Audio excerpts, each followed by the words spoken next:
E aí galera, tudo bom? Professor Ricardo, aula de História, Idade Média, não é o que a gente estava vendo? Idade Média, então a gente vai seguir um pouquinho com a Idade Média. A gente vai falar mais um pouco sobre o feudalismo, o tal do feudalismo. Por que a gente vai seguir o feudalismo? Porque faltaram algumas coisinhas importantes, né? Para fechar o feudalismo e seguir uma história um pouco mais cronológica dentro daquilo que a gente conhece como sendo mais tradicional na história. Porém, essas coisas são importantes e vai cair. Vai cair aonde? Tropeçou, caiu ali no... Não esquece. Só vai cair na tua prova. Tem Enem e tem vestibular. Aonde tu quiser, essas coisas aparecerão. Ou não, né? Eu não quero que caia, vai cair igual, né? Então te liga, presta atenção, estuda, né? Curte, compartilha, estuda, olha só. Feudalismo. Algumas coisas importantes sobre o feudalismo, alguns detalhes, aquela coisa meio de livro, texto chato e tal. Olha só, é uma forma de organização política, social e econômica reinante dominante, enfim, na Europa Ocidental durante a Idade Média, a partir do século VIII, mais ou menos. Algumas coisas vêm antes, assim como ela não acaba com a Idade Média. As coisas perduram um bocado de tempo, várias dessas características, né? Então vamos lá. Origem. Como é que começou o tal do feudalismo?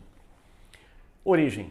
No fim do Império Romano, com o esvaziamento das cidades, onde essas pessoas buscavam alimentos, moradia e proteção, né? Proteção, vocês devem ter estudado lá, né, na antiguidade, o colonato.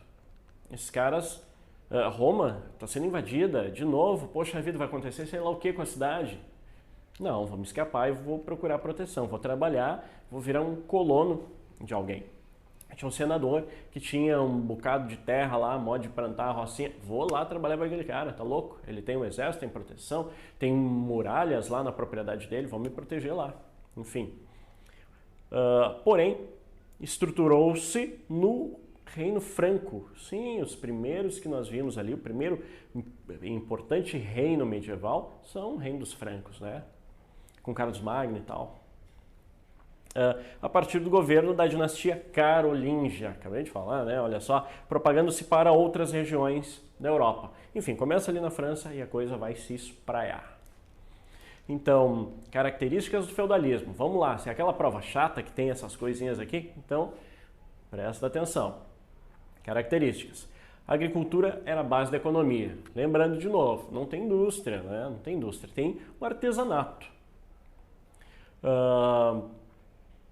A agricultura é a base da economia, os alimentos, isso é o que tem poder, né?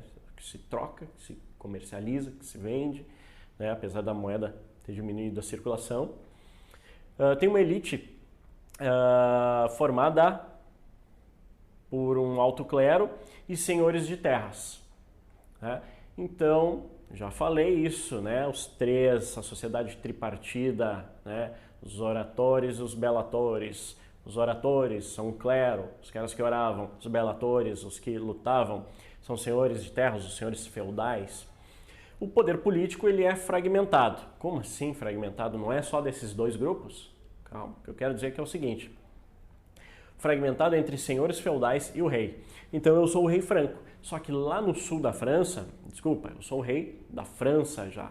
Acabou aquele reino bárbaro dos francos. Eu já vivo na França. Essa região já é chamada de França.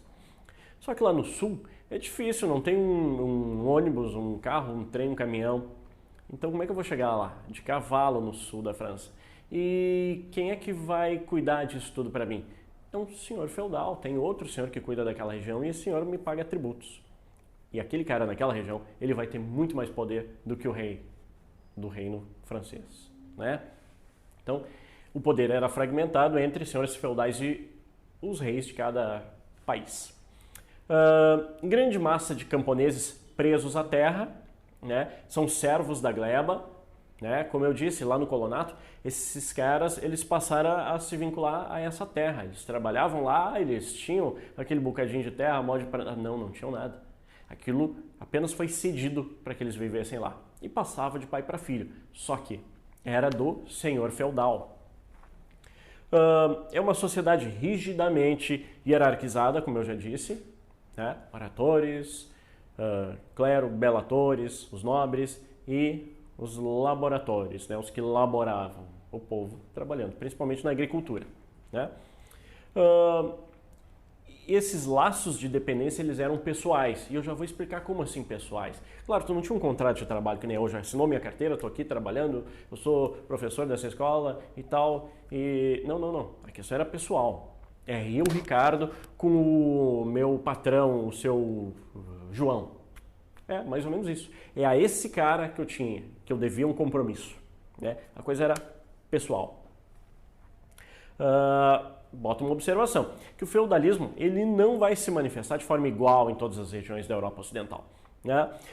Ele, em algumas regiões ele é mais forte, a outra esses laços não são tão fortes, outras características são um pouco diferentes, né? Então ele não vai ser igual em todas as regiões e com a mesma força, tá? Presta atenção, isso é importante. Suzerano e vassalo, isso aqui é legal, olha só. Vassalagem. Que palavra feia, que nojo esse negócio de vassalagem. Mais ou menos. Olha só. Antigo costume dos povos germânicos de se prestar um juramento de fidelidade a um chefe guerreiro durante um determinado período de guerra. Isso aqui é o comitatus. Então a vassalagem ela vem deste antigo costume. Tu vai te colocar sob o comando daquele cara. Tu vai te colocar à disposição desse cara. Só que com o tempo, esse vassalo ele vai dever uma lealdade muito mais forte do que nesse período de guerra. Lealdade e obediência ao suzerano, que devia apenas proteção. Então é aquele negócio que começa lá no colonatus, e daí vai ter o comitatus.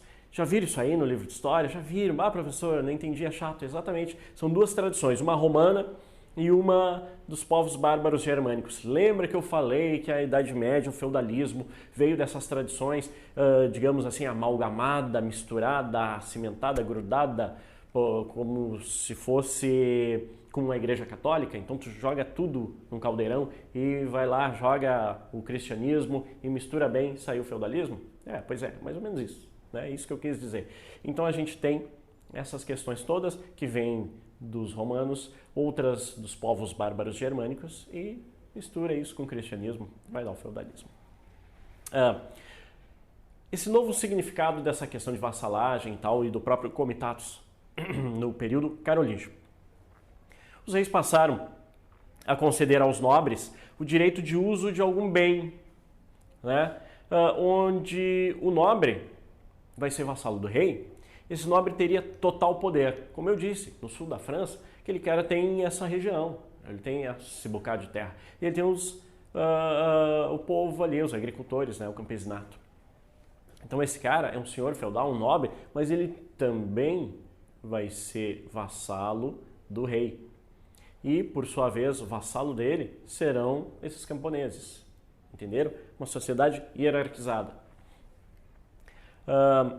Observação, vamos lá, tem sempre coisas importantes. Normalmente esse feudo era uma certa extensão de terras, mas poderia ser a administração de um castelo, ou da justiça, ou até mesmo de cobrar impostos em nome desse rei.